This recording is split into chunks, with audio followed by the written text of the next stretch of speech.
Yes les amis, bienvenue sur VSR CFC pour une nouvelle vidéo, nouveau débrief de Chelsea. Avant de commencer, s'il vous plaît, abonnez-vous, likez et partagez et on y va. Chelsea s'incline 3-1 à domicile face à Nottingham Forest, ou du moins même l'équipe B de Nottingham Forest. Une sixième défaite de suite en Première Ligue, ce qui n'est pas arrivé depuis 1993. Avant de continuer le débrief, je vais juste mentionner quelque chose, parce que dans les dernières vidéos, j'ai vu des commentaires comme quoi que j'étais négatif, je suis un rageux, je parle mal contre Chelsea. Donc, je veux juste te dire, si tu trouves que j'étais négatif dans les dernières vidéos par rapport à Chelsea, c'est ton occasion de quitter le vidéo actuellement. Parce qu'aujourd'hui, ce que je vais dire dans ce vidéo-là va probablement pas te plaire. Mais ce que je vais dire, ça va être la vérité. Et la vérité, elle ne plaît pas souvent. Donc, c'est ton moment de quitter le vidéo. Si c'est fait, on y va maintenant. On peut blâmer les propriétaires, on peut blâmer les directeurs sportifs, mais aussi il faut blâmer les joueurs. Ce sont des lâches parce que pendant plusieurs mois, on a toujours essayé de trouver des excuses pour eux. On a dit c'est la faute de Maresca avec son système de jeu qui ne donne pas l'opportunité aux joueurs d'être créatifs. Maresca est parti, Rossignol est arrivé. Rossignol, il n'avait pas d'aura, il n'était pas assez bon du côté de Chelsea, il a été viré. Mais encore aujourd'hui, on a vu le même type de lâcheté sur le terrain. Parce que honnêtement, si tu regardes le 11 de départ de Nottingham Forest, Elliot Anderson, il n'était pas sur le jeu. Morgan Giswhite n'a pas commencé le match. Chris Wood n'a pas commencé le match. Donc, tu vois clairement que leur focus, c'était même pas Chelsea. C'était le match de jeudi face à Aston Villa pour une demi-finale de Europa League. C'était ça leur focus. Et Chelsea, ils sont venus quand même avec un 11 de départ. Sur papier, tu regardes ça, ils doivent battre Nottingham Forest, surtout l'équipe B de Nottingham Forest. Malgré ça, Chelsea n'a pas fait le travail. Et quand tu regardes le 11 de départ, honnêtement, donc Sanchez était dans les buts, évidemment. Gusto était le latéral droit. Chalobah et Tosin étaient les deux défenseurs centraux. Et le latéral gauche était Cucurella. Honnêtement, très mauvaise journée au travail pour les défenseurs aujourd'hui. Je veux commencer avec la charnière centrale. Parce que la charnière centrale aujourd'hui, là, Tosin et Chalobah, absolument dégueulasse. Dégueulasse. Chalobah, à chaque fois, j'essaie de te protéger. Mais aujourd'hui, là, ça, c'est le genre de match qui dit, ouais, je comprends pourquoi on voulait le vendre dans le passé. Et je pense que peut-être ça va être le moment de vendre la majorité de ces joueurs-là. Parce que comme je le dis, c'est pas assez bon. Pourquoi Tosin, encore une fois, il a commencé aujourd'hui devant Atto? Pourquoi? Pourquoi il a commencé devant Atto? Atto a été élu meilleur joueur de Chelsea du mois d'avril.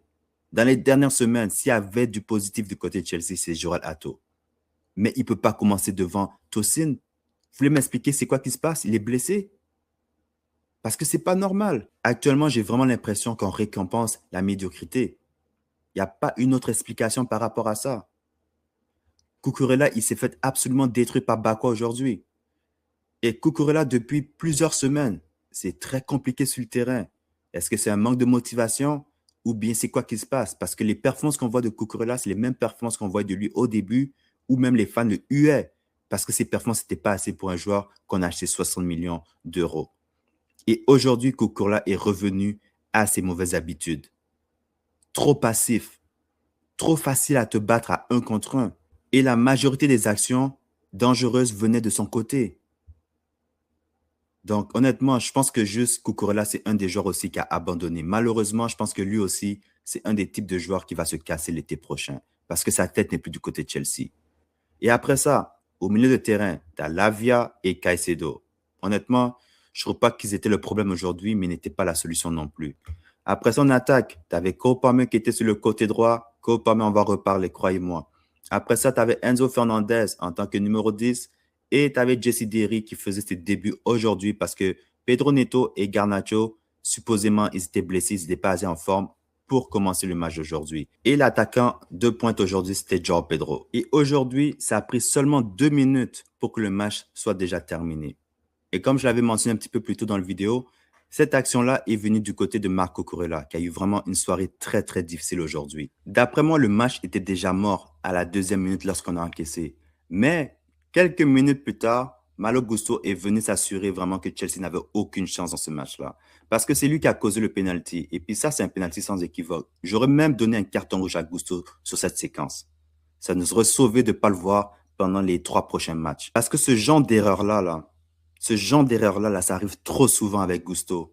Ça arrive souvent au deuxième poteau avec Gusto. C'est pas juste ce match-là. Il y a plusieurs matchs où on encaisse parce que Gusto ne suit pas son joueur au deuxième poteau. Il prend des décisions absolument immatures. Et après 2 ans du côté de Chelsea, tu peux dire, OK, lui peut apprendre, mais il n'a pas l'air d'apprendre.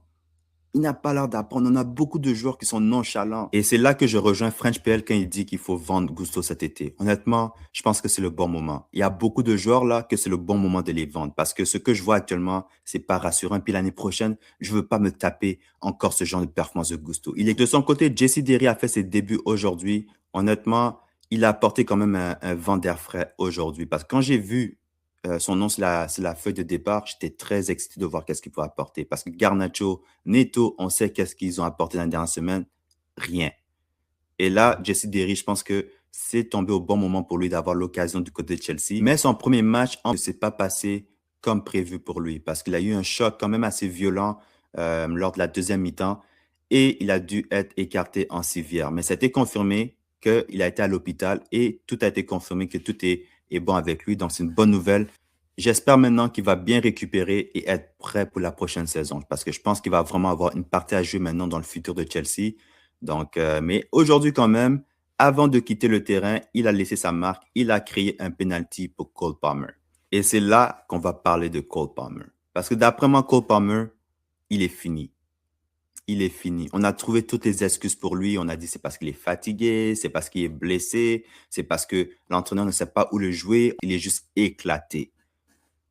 Aujourd'hui, à 2-0, tu as l'opportunité de marquer un penalty pour remettre ton équipe dans le match. Ton équipe qui n'a pas marqué un seul but en première ligue depuis le 4 mars.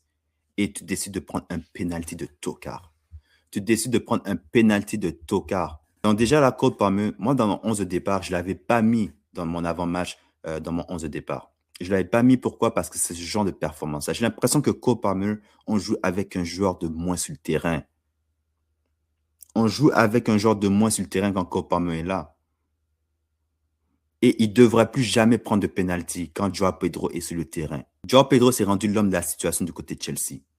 Cole Palmer, maintenant, là, même pour être un titulaire pour moi, il n'est plus un titulaire indiscutable. Son crédit est fini. Absolument fini du côté de Chelsea actuellement. Sa première saison qu'il a eue, là, c'était magnifique. Mais on est très loin de ça maintenant.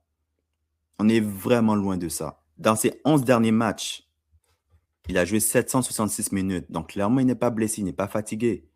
Il a tiré 24 fois, il a marqué 0 but. Honnêtement, avec ce qu'on voit de Cole Palmer depuis quelques semaines, je vois très mal comment il va réussir à percer l'effectif de l'Angleterre pour la prochaine Coupe du Monde. Je vois très mal comment il va réussir à faire ça. Il y a d'autres joueurs qui performent mieux que lui. Lui, là, ce qu'il a besoin, Cole Palmer, c'est de passer un été à s'entraîner, à se reposer et à se préparer pour la prochaine saison. Parce que la prochaine saison, là, c'est pas seulement déterminant pour ton avenir du côté de Chelsea. Cole Palmer commence à me faire grandement penser à Dele Alli. Dele Alli, au début de sa carrière, c'était vraiment tout en feu. Et plus que les années passaient, plus que les performances ont commencé à baisser. C'est la même chose avec Mason Mount. Quand il a commencé du côté de Chelsea, il était complètement en feu. Mais plus que les années ont passé, plus que les performances ont commencé à baisser également. Et c'est la même chose qu'on voit avec Cole Palmer. D'après moi, il ne doit pas aller à la Coupe du Monde. Il doit juste assurer l'été prochain de s'entraîner et de s'assurer d'être prêt pour la prochaine saison. C'est tout ce que vraiment Cole Palmer doit faire l'été prochain. Donc, je souhaite vraiment que Thomas Tuchel ne prenne pas Cole Palmer pour la prochaine Coupe du Monde. Parce qu'il ne mérite vraiment pas d'aller aux États-Unis. Vraiment pas. De son côté, un joueur qui n'a rien à se reprocher d'après moi, Joao Pedro a marqué le premier but de Chelsea depuis le 4 mars en Première Ligue. Un beau retourné. Honnêtement, je suis content que c'est lui qui a marqué le but pour sortir de cette disette. Honnêtement, je me demande où Chelsea serait sans les buts de Joao Pedro dans les derniers mois. Parce que c'est le seul joueur que j'ai l'impression que devant le but, il peut faire quelque chose. Et en plus de cela, Joao Pedro a présenté ses excuses aux supporters qui sont restés jusqu'à la fin. Le Brésilien a inscrit 15 buts en championnat avec aucun penalty. Pour moi, en date d'aujourd'hui, les penalties, c'est Joao Pedro qui les tire maintenant. Donc, dites-moi ce que vous en pensez. Et aussi, Joao Pedro, il a racheté ceci. Il a dit, tout le monde doit se regarder en face, moi y compris. Je suis désolé pour les fans. Demain, nous devons voir ce que nous pouvons améliorer. Joao Pedro, honnêtement, tu n'as pas besoin de t'excuser. Toi, tu es un des joueurs, honnêtement, dans cette saison absolument terrible, tu es un des positifs. De son côté, Moises Caicedo a encore eu un carton jaune aujourd'hui, ce qui fait maintenant que dans les 4 saisons qu'il a joué en première ligue, il a toujours eu 10 cartons jaunes et plus. Et cette année, il a atteint le 10e carton jaune aujourd'hui face à Nottingham Forest. Honnêtement, les gars, il faut parler de Moises Caicedo. Moi, c'est un de mes joueurs préférés du côté de Chelsea. Je ne suis pas en train de dire que je veux qu'on le vende. Non, Caicedo, il n'est pas vendable d'après moi. Lui, il doit rester du côté de Chelsea et on doit bâtir avec lui. Vous voyez, donc maintenant, j'ai dit ce côté-là. Mais le côté qui doit améliorer, parce que les dernières semaines, la performance qu'on voit de Caicedo, c'est très en dessous de la moyenne.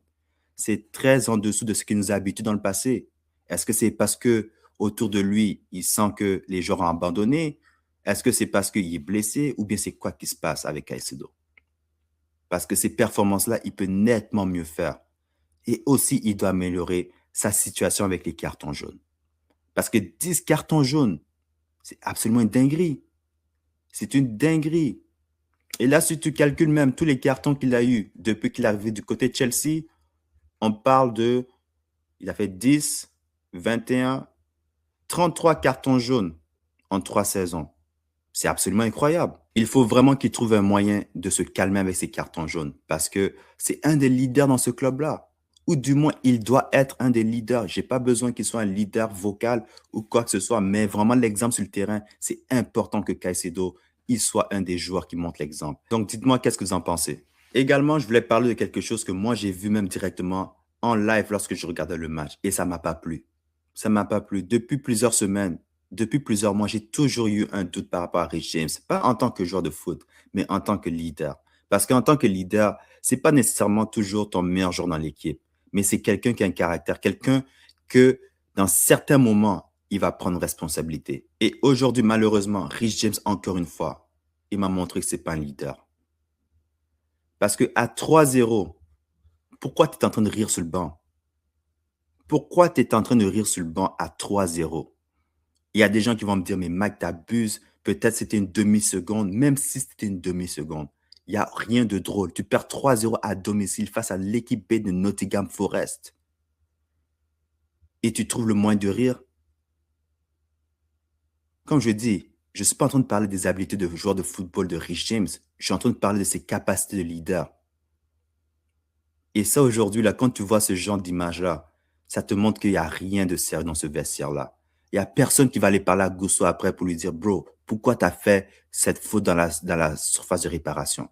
Il n'y a personne qui va parler à Caicedo pour dire, il faut te calmer avec tes cartons jaunes.